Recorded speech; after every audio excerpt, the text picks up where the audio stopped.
নতুন একটা সকাল আর সুন্দর একটা দিন নিয়ে আজকের ব্লগটা স্টার্ট করছি। কে কোথা থেকে আমার ভিডিওটা দেখছেন অবশ্যই কমেন্টস করে জানাবেন। হ্যালো এভরিওয়ান, আসসালামু আলাইকুম সবাইকে। আপনারা সবাই কেমন আছেন? আশা করি সবাই খুবই ভালো আছেন। আলহামদুলিল্লাহ আমিও ভালো আছি সবার দোয়ায়। তো এই যে এখানে আমরা ছাদে আসছি, শীতকাল তো প্রায় শেষের দিকে।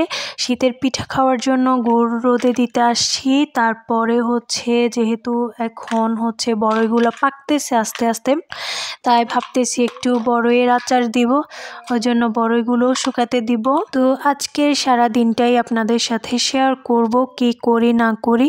তো যারা আমার চ্যানেলে নতুন আছেন তারা অবশ্যই আমার চ্যানেলটা সাবস্ক্রাইব করবেন এবং লাইক কমেন্ট শেয়ার করে আমার পাশেই থাকবেন। এগুলো কি বলেন তো, সবাই কমেন্টসে জানান এগুলো কি।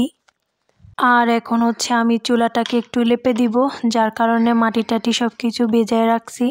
এখন হচ্ছে সুন্দর করে এটাকে লেপে দিছি এবং অনেক সুন্দর লাগছে, শুকালে আরও বেশি সুন্দর লাগবে।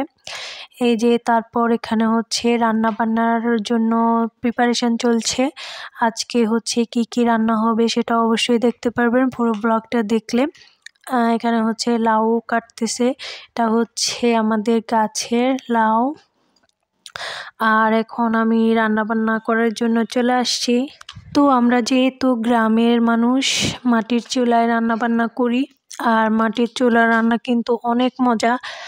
কারা কারা হচ্ছে মাটির চুলায় রান্না করেন অবশ্যই কমেন্টস করবেন। আর এখানে হচ্ছে মাছ, তারপর মুরগি, এগুলো বাজার থেকে নিয়ে আসছে, ওগুলোই কাটাকুটি চলতেছে। আজকে হচ্ছে অনেক কিছুই রান্না হবে, লাউ রান্না হবে, তারপর হচ্ছে শাক রান্না হবে, মুরগির মাংস রান্না করা হবে। তো আপনারা হচ্ছে পুরো ব্লগটা দেখতে থাকেন, আশা করি ভালো লাগবে।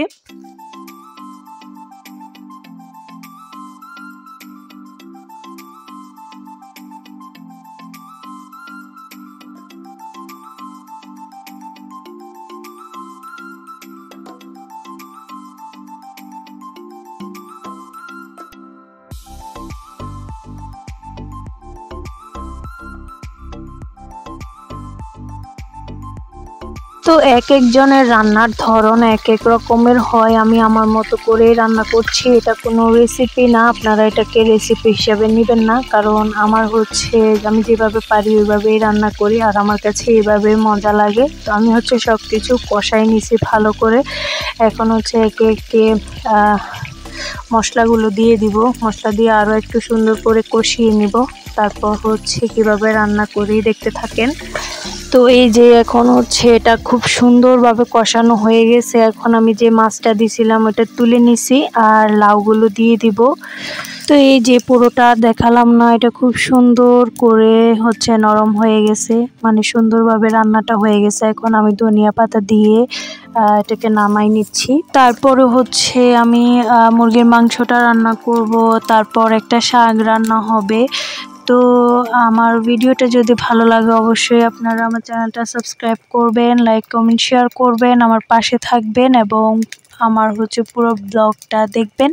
তো আজকের ভিডিওটা এই পর্যন্ত, সবাই ভালো থাকবেন, সুস্থ থাকবেন, আল্লাহ হাফেজ।